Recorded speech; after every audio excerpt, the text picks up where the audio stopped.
बूढ़ी चिड़िया की सीख, इन 4 के पास स्त्री को न छोड़ें। प्राचीन समय की बात है। किसी नगर में एक बड़ा सेठ रहता था। पूरे नगर में उसका घर सबसे आलीशान था। सेठ की पत्नी बड़ी रूपवान थी। पूरे नगर में कोई भी स्त्री सेठ की पत्नी से सुंदर नहीं थी। प्रिय दर्शकों, उस सेठ के घर में एक वट वृक्ष था, जिसमें एक बूढ़ी चिड़िया अपना घोंसला बनाकर रहती थी। सेठ और सेठ की पत्नी उस चिड़िया का खूब ध्यान रखते। चिड़िया को हर रोज दाना पानी देते और उसे खूब प्यार करते। प्रिय दर्शकों, सेठ के घर में कई पुरुष नौकर चाकर थे और सेठ व्यापार के काम से कई दिनों के लिए नगर से बाहर जाता रहता था। एक दिन चिड़िया सेठ से कहती है कि सेठ जी, आपको अपनी पत्नी को अकेला छोड़कर नहीं जाना चाहिए। तब सेठ कहता है कि चिड़िया, तुम ऐसा क्यों कह रही हो? प्रिय दर्शकों, तब चिड़िया कहती है कि सेठ जी, ये बात मैं आपको एक कहानी के माध्यम से बताती हूँ। आप ऐसे नहीं समझेंगे। राजा प्रताप और पाखंडी सन्यासी की कहानी। चिड़िया कहानी शुरू करती है। किसी राज्य में महाराज वीर प्रताप राज करते थे। राजा प्रताप कुछ सनकी किस्म का राजा था। एक बार राजा भ्रमण करते करते जंगल में चले गए, जहां उनकी भेंट एक पाखंडी सन्यासी से हुई। राजा ने सन्यासी से अपनी गर्भवती रानी के बारे में पूछा कि पुत्र होगा या पुत्री। सन्यासी ने कहा, राजन, मैं ये तो नहीं जानता कि क्या होगा, पर इतना जरूर कह सकता हूं कि अगर तुम्हारी रानी ने किसी पुत्री को जन्म दिया तो तुम्हारा सर्वनाश हो जाएगा। राजा भयभीत हो गया और उसने रानी से कह दिया कि अगर पुत्री हुई तो वो उसे और रानी दोनों को मार डालेगा। रानी डर गई।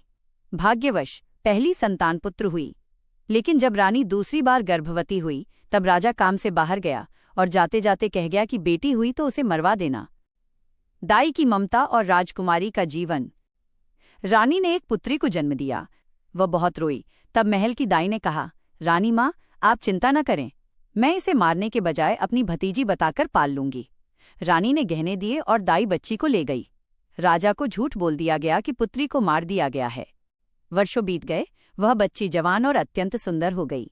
एक दिन जब राजा नगर भ्रमण पर था तो उसने उस कन्या को घर की छत पर देखा। वो उसके रूप पर मोहित हो गया, ये न जानते हुए कि वो उसकी अपनी बेटी है। राजा ने उस लड़की से विवाह करने का प्रस्ताव भेजा। बूढ़ी दाई ने मना किया, पर राजा के हठ और सैनिकों की मार के आगे उसने सच उगल दिया कि महाराज, वो आपकी सगी बेटी है। भाई का त्याग और राजकुमारी का वनवास। राजा को अपनी भूल पर पछतावा होने के बजाय और क्रोध आया। उसने अपने जवान बेटे राजकुमार को आदेश दिया, इस लड़की को जंगल ले जाओ, मार डालो और सबूत के तौर पर इसकी दोनों आंखें निकाल कर लाओ। राजकुमार अपनी बहन को मारने के बजाय जंगल में छोड़ आया और राजा को दिखाने के लिए एक हिरण की आंखें ले गया। राजकुमारी जंगल में भटकती रही, उसके कपड़े फट गए और वह अर्धनग्न अवस्था में कटीली झाड़ियों में रहने लगी। राजा चंद्रभान और नया जीवन। उसी जंगल में दूसरे राज्य का राजा चंद्रभान शिकार खेलने आया। उसने झाड़ियों में छिपी राजकुमारी को देखा। राजकुमारी ने वस्त्र मांगे। राजा ने अपनी चादर दी। राजकुमारी की सुंदरता देख राजा ने उसे अपनी रानी बनाने का निश्चय किया। राजा चंद्रभान उसे अपने राज्य ले गया और मर्यादा बनाए रखने के लिए पहले उसे एक बुजुर्ग मंत्री के घर छोड़ा। बाद में विधि विधान से विवाह किया। उनके 2 पुत्र हुए। वर्षों बाद जब राजा चंद्रभान को पूरी सच्चाई पता चली तो उसने राजकुमारी को उसके पिता राजा प्रताप से मिलाने का निर्णय लिया। मंत्री का विश्वासघात। राजा चंद्रभान को अचानक काम से कहीं जाना पड़ा तो उसने अपने मंत्री और सेनापति को आदेश दिया कि वे रानी को उसके पिता के राज्य तक पहुंचा दें। रास्ते में रात हो गई और तंबू गाड़े गए। मंत्री ने जानबूझकर अपना डेरा रानी के डेरे के ठीक बगल में लगाया। जब रानी ने आपत्ति जताई तो मंत्री ने सुरक्षा का बहाना बनाया। आधी रात को मंत्री की नीयत डोल गई और वो रानी के डेरे में घुस गया। राजकुमारी तुरंत जाग गई और उसकी मंशा भांपकर ललकारी, खबरदार, जो मुझे छुआ तो मेरे डेरे से तुरंत बाहर निकल जाओ।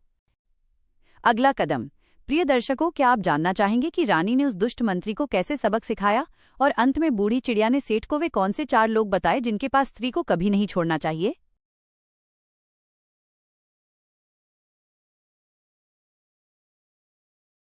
प्रिय दर्शकों, कहानी अभी समाप्त नहीं हुई है। जिस प्रकार उस बूढ़ी चिड़िया ने सेठ को सचेत किया, उसी प्रकार इस कहानी के अगले पड़ाव में वो रहस्य छुपा है कि आखिर एक स्त्री को किन परिस्थितियों और किन लोगों के साये से दूर रखना चाहिए।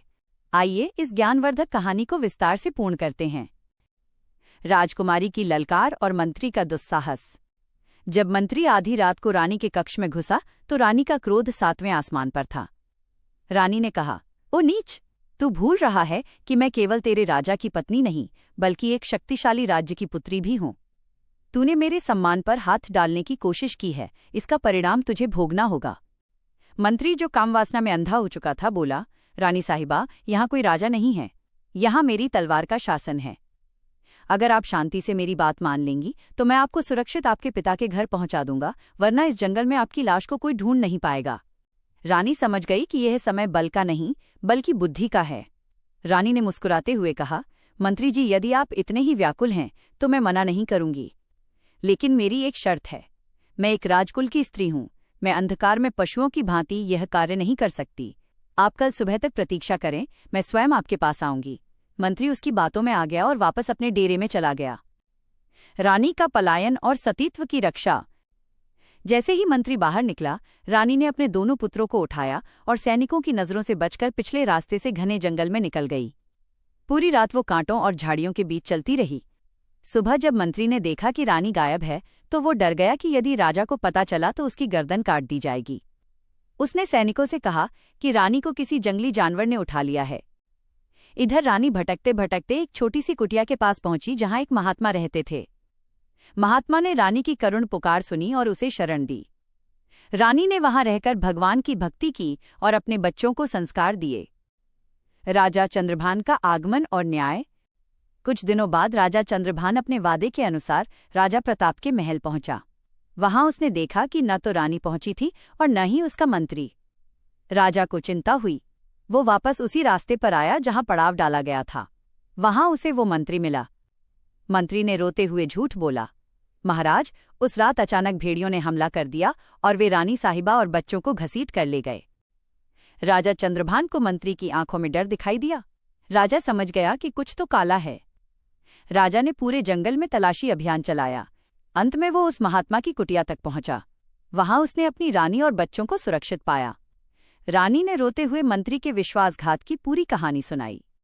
राजा चंद्रभान ने तुरंत मंत्री को बंदी बनाया और उसे राजा प्रताप के दरबार में ले गया। अंतिम मिलन और बूढ़ी चिड़िया का रहस्य। राजा प्रताप के दरबार में जब राजा चंद्रभान अपनी पत्नी, जो राजा प्रताप की वही बेटी थी जिसे उसने मारने को कहा था, को लेकर पहुंचा तो सन्नाटा पसर गया। दाई, राजकुमार और रानी सबकी आंखों में आंसू थे। जब राजा प्रताप ने अपनी बेटी को जीवित और एक प्रतापी राजा की पत्नी के रूप में देखा तो उसका अहंकार टूट गया। उसने अपनी बेटी के पैरों में गिरकर क्षमा मांगी। उस दुष्ट मंत्री को मृत्युदंड दिया गया। इसके बाद कहानी फिर उसी वटवृक्ष पर आती है जहां बूढ़ी चिड़िया सेठ को यह ज्ञान दे रही थी। बूढ़ी चिड़िया की 4 मुख्य बातें। निष्कर्ष। चिड़िया ने सेठ से कहा, सेठ जी, इस लंबी कहानी का सार ये है कि एक पुरुष को अपनी स्त्री को इन 4 लोगों या स्थितियों में कभी नहीं छोड़ना चाहिए। एक दुष्ट और लोभी मंत्री या कर्मचारी के भरोसे। जो व्यक्ति सत्ता या धन का लोभी हो वो अवसर मिलते ही नैतिकता भूल जाता है, जैसे उस मंत्री ने किया। 2. कामी और व्यसनी मित्रों के पास। जो मित्र चरित्रहीन हों उनके साथ अपनी पत्नी को कभी अकेला न छोड़ें, क्योंकि वे मित्रता की आड़ में विश्वासघात कर सकते हैं। 3. शक्तिशाली लेकिन विवेकहीन राजा या शासक के साए में। जहां न्याय न हो और जहां सत्ता का अहंकार हो, जैसे राजा प्रताप, वहां स्त्री का सम्मान सुरक्षित नहीं रहता। 4. लंबे समय तक मायके या अकेले घर में। चिड़िया ने कहा कि स्त्री का असली मान उसके पति के साथ है। यदि पति लंबे समय तक दूर रहता है तो समाज के भेड़िए उसे कमजोर समझकर शिकार बनाने की कोशिश करते हैं। सेठ की समझ। चिड़िया की ये बात सुनकर सेठ की आंखें खुल गईं। उसने निश्चय किया कि वो अब से व्यापार पर जाते समय या तो अपनी पत्नी को साथ ले जाएगा या उसकी सुरक्षा के ऐसे पुख्ता प्रबंध करेगा जहां किसी मंत्री या दुष्ट की छाया भी न पड़ सके।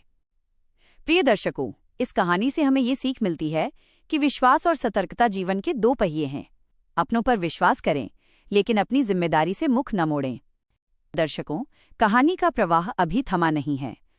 उस जंगल की रात में रानी और उस दुष्ट मंत्री के बीच जो द्वंद्व हुआ और उसके बाद रानी ने जिन संघर्षों का सामना किया, वह किसी भी मनुष्य के धैर्य की परीक्षा लेने वाला था। सेठ उस बूढ़ी चिड़िया की बातें मंत्रमुग्ध होकर सुन रहा था। चिड़िया ने कहानी को और गहराई से सुनाना शुरू किया। रानी की चतुराई और मंत्री का अंतहीन लालच। उस रात जब मंत्री रानी के डेरे से बाहर निकला तो रानी का मन अशांत था। उसने सोचा, यदि मैं यहीं रुकी रही तो कल सुबह ये पापी मेरे सतीत्व को भंग कर देगा, और यदि मैंने शोर मचाया तो इसके पास सशस्त्र सैनिक हैं जो मेरे बच्चों को मार सकते हैं। रानी ने अपने दोनों छोटे पुत्रों को जगाया। छोटा पुत्र बोला, माँ, हम इस अंधेरी रात में कहाँ जा रहे हैं? रानी ने उसके होठों पर उंगली रखी और उसे चुप रहने का इशारा किया। रानी ने चालाकी से अपने कुछ कीमती आभूषण डेरे के एक कोने में बिखेर दिए और एक लंबा कपड़ा झाड़ियों में फंसा दिया ताकि मंत्री को लगे कि रानी को कोई जंगली जानवर खींच ले गया है। रानी पूरी रात कांटों भरी पगडंडियों पर चलती रही। उसके पैरों से खून बहने लगा, लेकिन वो नहीं रुकी। सुबह की पहली किरण के साथ वो एक ऐसी बस्ती में पहुंची जहां बंजारों का एक समूह डेरा डाले हुए था। रानी ने अपनी पहचान छिपाई और खुद को एक गरीब विधवा बताकर उनसे मदद मांगी। उन नेक बंजारों ने रानी को शरण दी। मंत्री का षड्यंत्र और झूठा विलाप। इधर सुबह जब सूरज निकला तो मंत्री बड़े उत्साह के साथ रानी के डेरे में गया, लेकिन वहां रानी को न पाकर उसके पैरों तले जमीन खिसक गई। उसने बिखरे हुए गहने और झाड़ियों में फंसे कपड़े देखे। उसे लगा कि सच में किसी बाघ ने रानी का शिकार कर लिया है। वो डर के मारे कांपने लगा। उसने सोचा, यदि राजा चंद्रभान को पता चला तो वो मुझे जिंदा जला देगा। मंत्री ने अपने सैनिकों को डरा धमकार कर अपने पक्ष में किया और राजा चंद्रभान के पास एक संदेशवाहक भेजा। संदेश में लिखा था, महाराज, अनर्थ हो गया। मार्ग में डाकुओं के एक बड़े दल ने हमला किया। हमने वीरता से युद्ध किया, लेकिन वे रानी साहिबा और राजकुमारों को छीनकर ले गए। राजा चंद्रभान जब ये खबर सुनी तो उसका हृदय विदीर्ण हो गया। वो तुरंत अपनी विशाल सेना लेकर उस स्थान पर पहुंचा।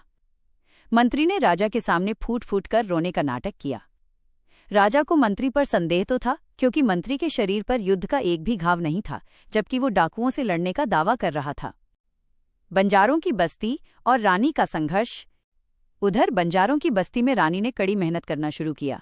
वो मिट्टी के बर्तन बनाती और उन्हें पास के गांव में बेचती। एक दिन उस गांव के बाजार में राजा चंद्रभान के सैनिक मुनादी घोषणा कर रहे थे कि जो कोई भी रानी और राजकुमारों का पता बताएगा उसे मुंह मांगा इनाम दिया जाएगा।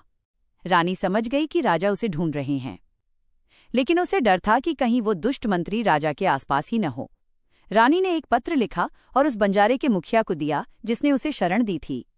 रानी ने कहा, काका, ये पत्र सीधे राजा चंद्रभान के हाथों में देना, किसी और को नहीं।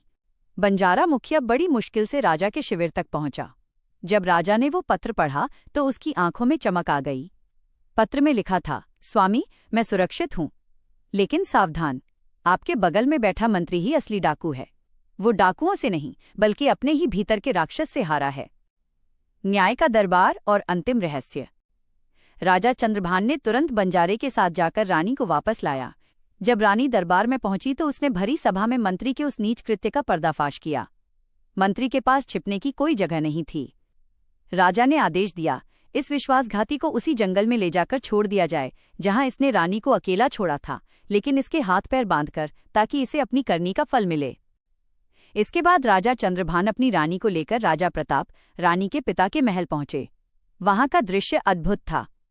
राजा प्रताप, जो कभी अपनी बेटी की जान का दुश्मन था, आज अपनी बेटी और दामाद के चरणों में गिरकर पश्चाताप कर रहा था। बूढ़ी चिड़िया का सेठ को अंतिम उपदेश। कहानी समाप्त कर बूढ़ी चिड़िया ने सेठ की ओर देखा और कहा, हे सेठ जी, अब ध्यान से सुनिए। मैंने उन 4 लोगों की बात की थी जिनके पास स्त्री को कभी नहीं छोड़ना चाहिए। वे 4 लोग केवल व्यक्ति नहीं बल्कि परिस्थितियां हैं। 1. अपरिचित और एकांत स्थान पर पुरुष नौकरों के बीच, जैसा कि राजा चंद्रभान ने रानी को मंत्री के भरोसे छोड़ दिया। पुरुष चाहे कितना भी वफादार लगे, लेकिन कामांध होने पर विवेक खो देता है। 2. अत्यधिक क्रोधी और संदेही पिता या सगे संबंधी के पास, जैसे राजा प्रताप। ऐसे लोग अपने झूठे सम्मान के लिए स्त्री की बलि दे सकते हैं। 3. लालची और चरित्रहीन मित्रों की संगति में, जो मित्र पराई स्त्री पर कुदृष्टि रखते हों, उनके आसपास अपनी पत्नी को रखना स्वयं विपत्ति को निमंत्रण देना है। 4. मूर्ख और चाटुकार लोगों के संरक्षण में, जो लोग केवल आपकी हाँ में हाँ मिलाते हैं, वे संकट आने पर सबसे पहले आपकी स्त्री को अकेला छोड़कर भाग जाएंगे। चिड़िया ने अपनी बात पूरी करते हुए कहा, सेठ जी, स्त्री घर की लक्ष्मी होती है और लक्ष्मी की रक्षा स्वयं नारायण पति को करनी चाहिए। किसी और के भरोसे अपनी जिम्मेदारी छोड़ना ही विनाश का कारण बनता है। सेठ को अपनी गलती का एहसास हुआ। उसने व्यापार के लिए बाहर जाना तो नहीं छोड़ा, लेकिन उसने ये सुनिश्चित किया कि उसकी अनुपस्थिति में उसकी पत्नी की सुरक्षा के लिए केवल नौकर नहीं, बल्कि उसका अपना विश्वास और सही वातावरण मौजूद रहे। प्रिय दर्शकों, ये कहानी हमें सिखाती है कि मर्यादा और सुरक्षा केवल दूसरों के भरोसे नहीं बल्कि अपनी सूझबूझ से कायम रहती है।